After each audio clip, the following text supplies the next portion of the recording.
আসসালামু আলাইকুম, শুভ সকাল। আজকে আমি কাতলা মাছ দিয়ে আলু ভাজা, আলু দিয়ে রান্না করব। সেই রেসিপিটাই আপনাদের সাথে শেয়ার করব। এখন আমি মাছগুলোও ভেজে নিতেছি। মাছগুলো আমি হলুদ মরিচ লবণ দিয়ে একটু ম্যারিনেট করে রেখেছিলাম। এখন ভাজতেছি। মাছ ভাজা শেষ। এখন মাছটি আমি উঠিয়ে নিব।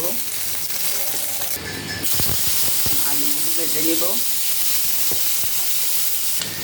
আলু ভাজাও আমার কমপ্লিট হয়ে গেছে।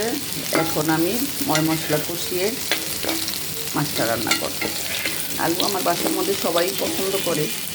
আসলে আমাদের ঘরে তো ডায়াবেটিসের রুগী আছে, আলু কম খাওয়াই ভালো। তো ভেজে রান্না করলে কাঁচা গন্ধটা আর থাকে না। মশলাটা আমি ভালো করে কষিয়ে নিলাম। হলুদ মরিচ লবণ ধনিয়া জিরা গুঁড়া আদা রসুনের একটু পেস্ট।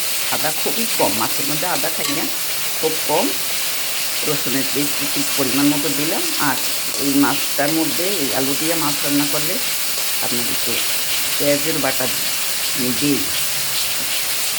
এখন আমি আলুটা দিয়ে ভালো করে ওটাও কষিয়ে নেব।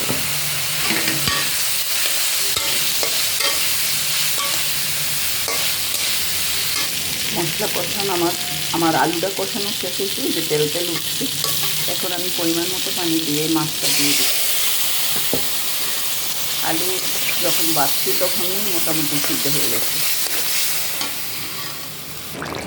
এই পর্যায়ে আমি মাছগুলো দিয়ে দিব। এখন মাছগুলো দিয়ে আর অল্প কিছুক্ষণ রান্না করলে আমার আলু দিয়ে কাতলা মাছের ঝোল কমপ্লিট হয়ে যাবে। এখন আমি একটু ডেকে দিব। কাতলা মাছ দিয়ে আলু ভাজা দিয়ে আমার আজকে এই ঝোল রান্নাটা কেমন হয়েছে কমেন্টে একটু জানাবেন। আল্লাহ হাফেজ, আসসালামু আলাইকুম।